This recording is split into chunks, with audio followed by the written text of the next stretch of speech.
Some aisles are better left unexplored.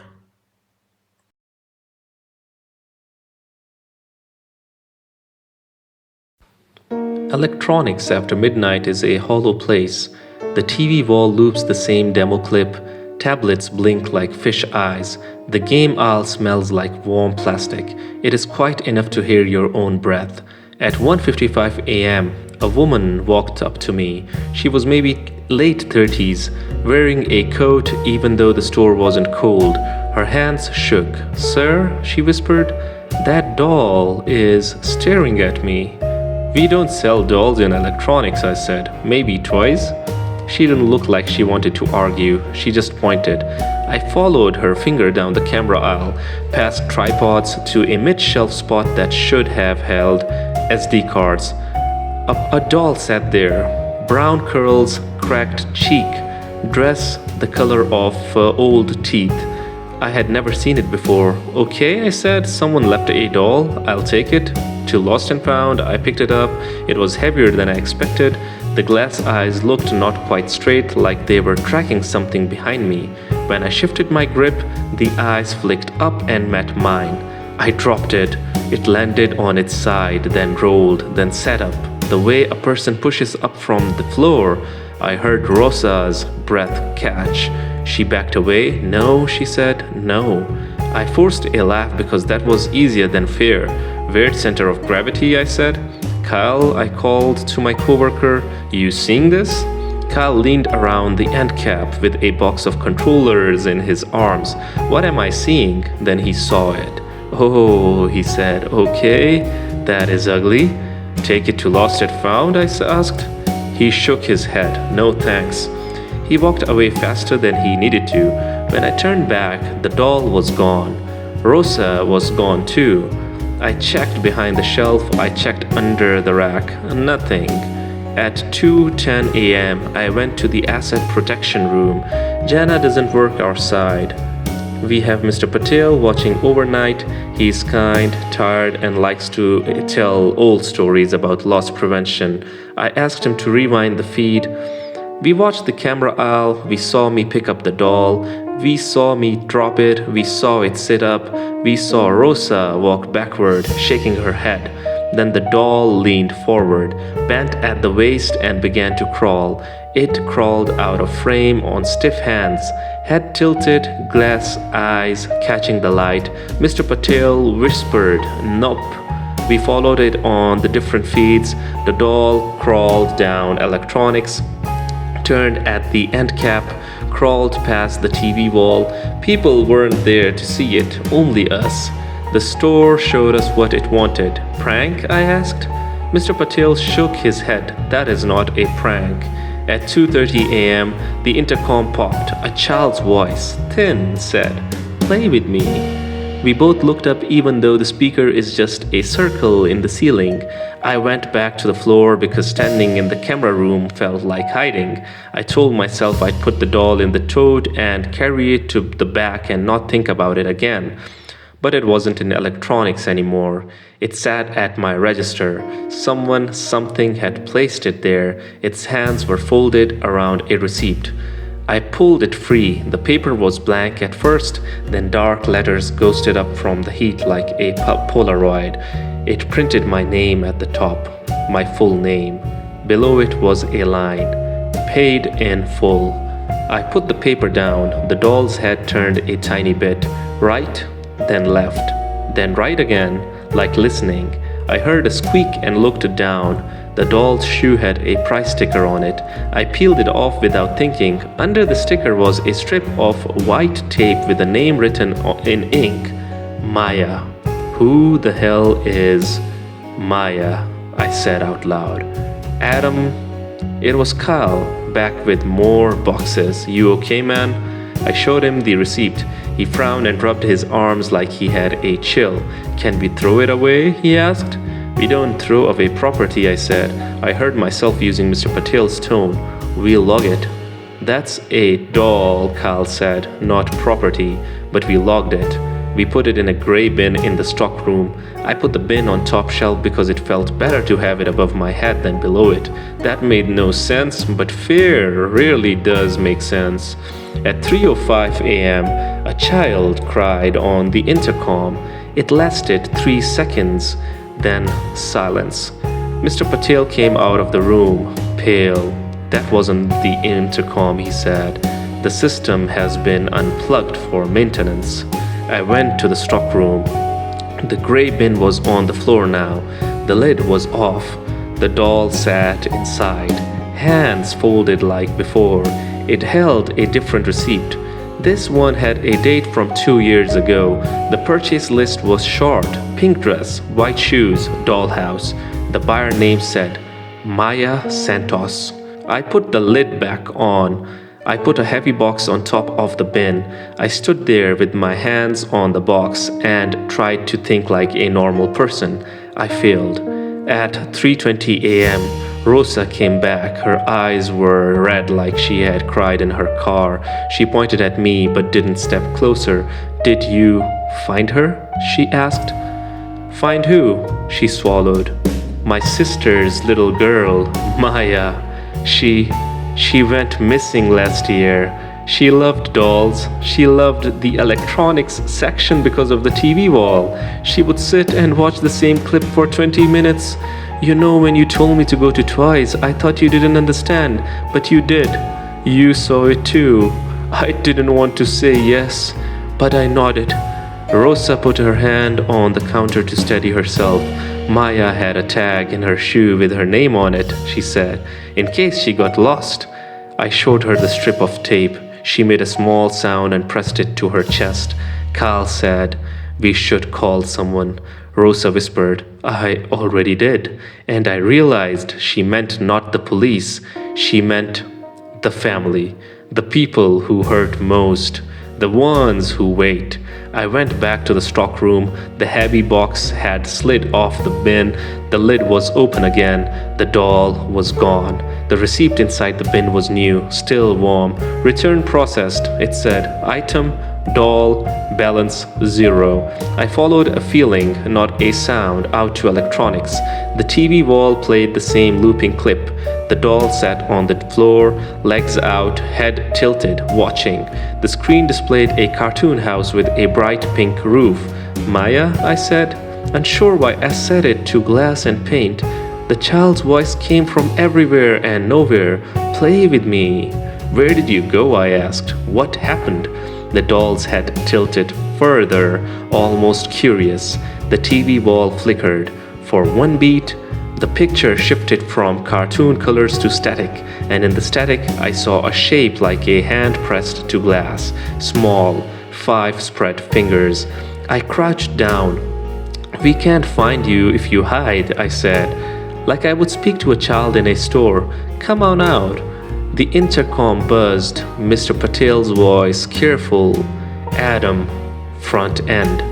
I looked back at the doll. It tipped over slowly to its side, the way kids put toys to sleep. I picked it up. It was warm now, maybe from the lights, maybe from something else. I brought it to Rosa. She held the doll and her face went tight, like she wanted to scream but wouldn't. She kissed its cracked cheek once, very softly. "Thank you," she said to me, "for treating her like she was still here." "Is she?" I asked. Rosa looked at the doll's eyes. "Enough," she said. We locked the doll in the asset room. The next night, the bin was empty. We checked every shelf. We checked every camera. We didn't find it. But nights are different now. Sometimes the demo clip stops mid-loop, then starts again. Sometimes a receipt prints with no order and it says "paid in full." And sometimes a small handprint shows up on the TV wall for 1 second, then fades. When that happens, I whisper, "Good night, Maya," and the store feels less empty for a little while.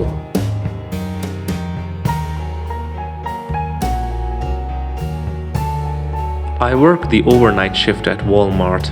After midnight, the store feels wrong. The lights buzz louder, the freezers hum like a distant engine, the aisles look longer, like they stretch farther than the building should allow. When the last daytime people leave, it is just us and the noise. This is why I do not like working at night. This story, it happened on a Tuesday night. I was stocking laundry detergent. I looked up and saw a shopping cart at the mouth of the aisle. Nobody near it. The front right wheel was bent and squeaked when I nudged it with my shoe. Inside the cart were kids' shoes, a rope, a gallon of bleach, and a pack of cinnamon gum. The rope and bleach made sense in a bad way. People buy weird stuff. But the gum got to me. It felt like a wink, like a private joke that I wasn't in on. I pushed the cart out of the way, finished the shelf, and kept moving. When I came back 10 minutes later, the cart was gone. No big deal, I thought. At 1:40 a.m., I turned down sporting goods and there it was again. Same bent wheel, different items now. A baby monitor, a folding knife, and a Valentine's card with a glitter heart. The gum was still there. Same brand, same red pack. I brought it to Mr. Lewis, our manager. He barely glanced up from his clipboard. Marcus, you know the drill. Returns, then back to fright. I parked it by returns and went back to work at 2:15 a.m. I spotted again in pharmacy. This time there was a hairbrush with blonde hair tangled in the teeth, a cheap red collar, and dog treats. The gum was in the child's seat. I touched the brush. The hair felt real. I told myself I was being dramatic. Night does that to you. Your brain starts filling the quiet with stories.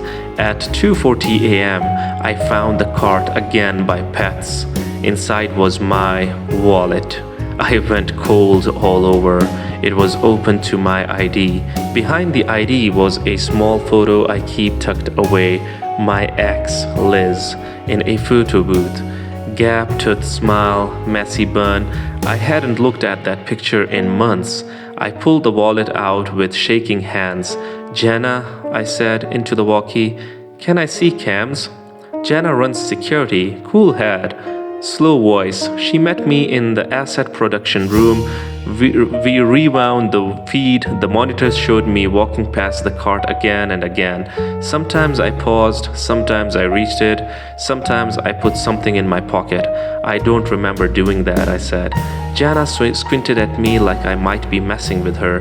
You are tired, she said. But she rewound again. At 2:11 a.m., the cart moved on its own a few inches, like a lazy dog. The wheel squealed by itself. We both heard it through the wall then. The same squeal in the rail store, dragging down housewares. Jana muted the feed. We stood still and listened. Squeak, pause, squeak, pause. It is just a cart, she said, but she didn't sound sure. I tried to shake it off, stocked candles, faced towels. At 3:05 a.m., the intercom popped and hissed. White noise rolled over the ceiling. A tiny voice, thin as dust, whispered, "Don't forget the gum." I froze. Mr. Lewis, is someone on intercom? Silence, then a beep. Negative, he said. His voice sounded smaller than usual. I didn't want to walk by housewares, but I had to. There it sat in the middle of the aisle like it was waiting for me. In the basket were three things: a bottle of floor wax, a roll of yellow caution tape, and the same gum.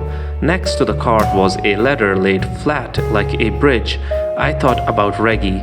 2 years ago, he fell from a ladder in this department and died before the ambulance arrived. The new hires heard a neat story. The old hires remembered the stain that took 3 revaxes to fade. The radio crackled again. This time, a whisper like a breath through the baby monitor. Don't look up. Of course I looked up. There was a mess hidden above the fluorescent light, a nest made of shredded receipts. Plastic bags and gum wrappers all twisted together. Strands of blonde hair were knotted into it like a thread.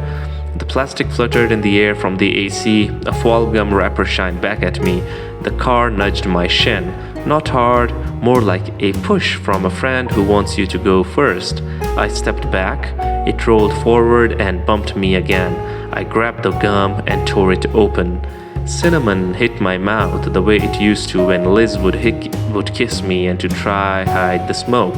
The baby monitor in the cart lit up with a red dot. A soft hiss filled the aisle. I heard words under the hiss.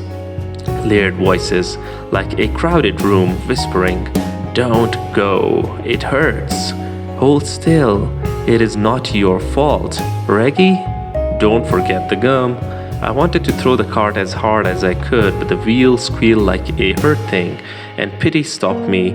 It is crazy to feel sorry for a cart, but I did. "Jenna," I said into the walkie, "I'm in housewares. Can you come here, please?" No answer, more hiss. Then the intercom clicking again, and a small voice said, "Aisle 2. Even though our aisles are numbered like that, I decided to move. Standing still felt like the exact wrong thing. I shoved the car towards the garden, fast. The wheels screaming across the polished floor. The alarm chirped when I pushed the door bar. Cold air leaked in through the seam. The cart shivered, then stopped fighting. It sat there quietly, like it had reached a fence. I left it and went to Jenna.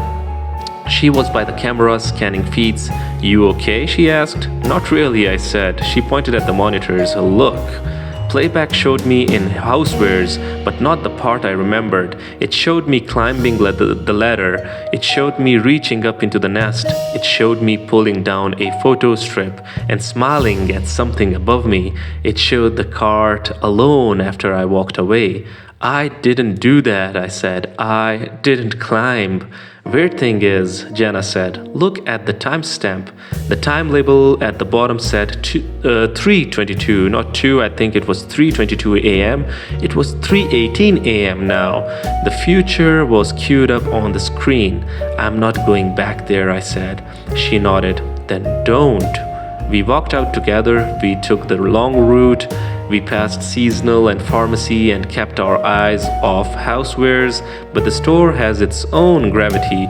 We turned a corner and there it was again, right in front of us, the cart. We had left it in the garden. Now it waited by the housewares, angled towards the ladder like a dog ready to play fetch. Inside the basket was something new. My photo booth stripped with Liz. 4 frames. In the last frame, the cart was empty and the aisle was empty. "No me" on the back in Liz's handwriting. A line I remembered from a real card. "It is not your fault." I couldn't breathe for a second. The gum burned my tongue. I put the strip in my pocket with shaking fingers. "Marcus," Jenna said, steady but low. "Please don't climb." So I didn't. I took the ladder and dragged it away from the light. The nest shivered. Something small fell from it and landed in the cart with a soft knock. I looked. It was a name tag. The pin was bent. The plastic was cloudy. The label read, "Reggie." I stood there with the name tag in my hand, and the voices in the monitor softened into one voice, almost a sigh. "Thank you." The intercom clicked off. The hum came back. The store felt like a store again.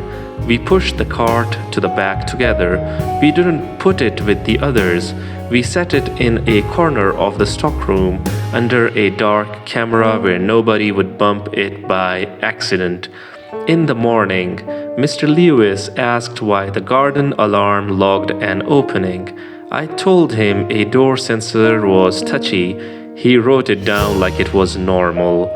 I still work nights. The aisles are still too long. The lights still buzz. But when I see that cart now, I nod at it. Sometimes there is nothing inside. Sometimes there is a pack of gum lying there like a quiet heartbeat. I don't touch it. I don't climb anymore. But I don't forget.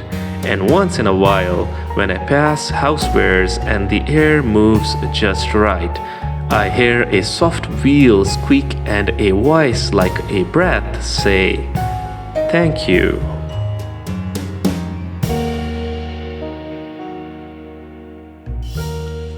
The register beeps have a rhythm at night.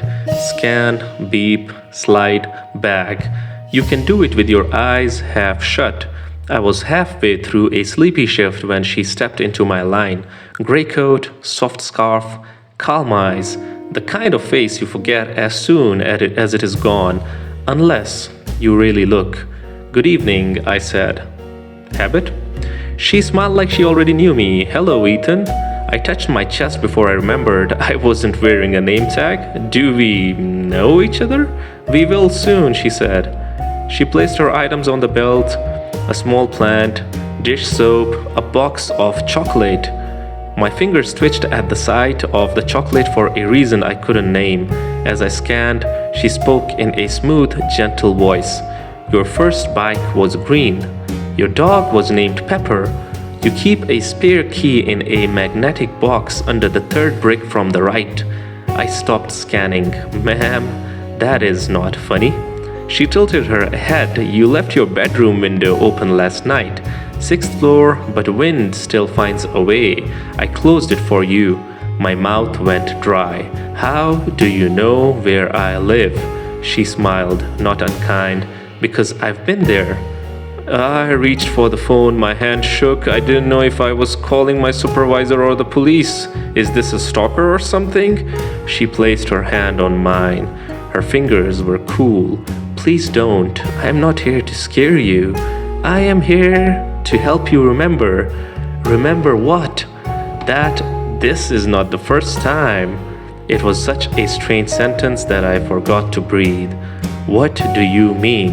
"Your neighbor's name is Lila," she said. "She waters your plant when you forget. She lines up the leaves so they catch the morning sun."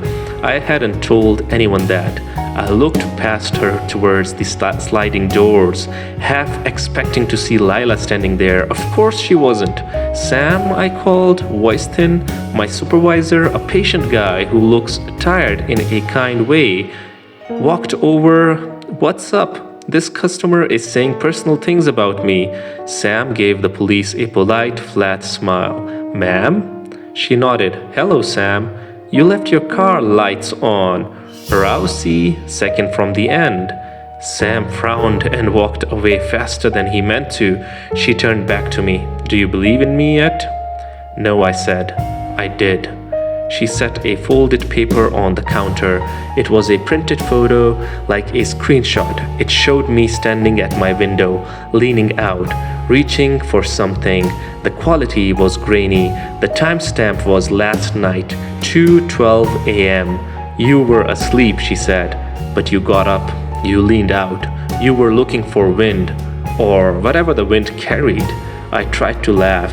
It came out wrong. "Okay, so what? You watch people's windows now?" She shook her head. "I watch the ones that get chosen." "Chosen for what?" "To be told a story before it happens." My skin prickled. "You are making me very uncomfortable." "I know," she said slowly. "I'm sorry, it will pass." She slid the chocolate back to me. "Hold this for a moment." I held it. My mind flashed with the smell of chocolates, a cold night air sliding into my room, and a whisper in the hall like feet on carpet. I saw myself, eyes closed, walking through my apartment. I saw a shape in my doorway. Not darkness exactly, but a place where the room didn't agree with itself. I set the chocolate down. "Who are you?" "Mrs. Grant," she said. "That is the name I use when names matter." She leaned closer. "Please listen. When your shift ends, don't take the elevator. Don't take the stairs. Just wait. Call Lila. Have her meet you. Go out together." "Why?" "You are not meant to be alone between floors tonight." I almost laughed because it sounded so specific and strange. "Ma'am, I can't call my neighbor at 4 in the morning." "You can," she said, "because last time you didn't." I scanned the plant, I scanned the soap, I stared at the chocolate and didn't scan it. Last time? I asked. She nodded. In the other version of tonight, you take the elevator. It stops between floors. The light flickers. You press the alarm. No one answers. Then you hear breathing that isn't yours. Then you hear someone whisper your name from the ceiling panel. The door opens to the wrong floor. You step out because you think it must be yours. It isn't. But something that looks like your hallway is there. Your door is there. You go in. You go to sleep. You don't wake up as yourself. The register beeped to remind me it was waiting. I flinched. That is a story, I said. That is not real? Mrs. Grant's voice softened. Check the cameras if you like. You'll see your elevator open twice last night. You coming out both times, but only one of you walked home. I waved for Sam again, because that is what you do when the world breaks. You look for rules, you look for supervisors. He returned, muttering about his car lights. They were on, he said, baffled. He looked at the woman. Do you need help with anything else tonight? She moved so he could see the screen. The total glowed there. She put down cash, exact change. One more thing, she said. Ethan needs the night off. Sam laughed in a way that wasn't a laugh. I can't. He will trade with Jonah, she said. Jonah wants extra hours. Check the schedule. You'll see the note he forgot to send. Sam pulled out his phone to be polite. Then his eyebrows went up. Huh? He said. There is a draft from Jonah saying he can take the graveyard tonight. He looked at me. I looked at Mrs. Grant. She held my eyes, calm and steady. Take the night, Sam said, a little dazed. I'll cover the register.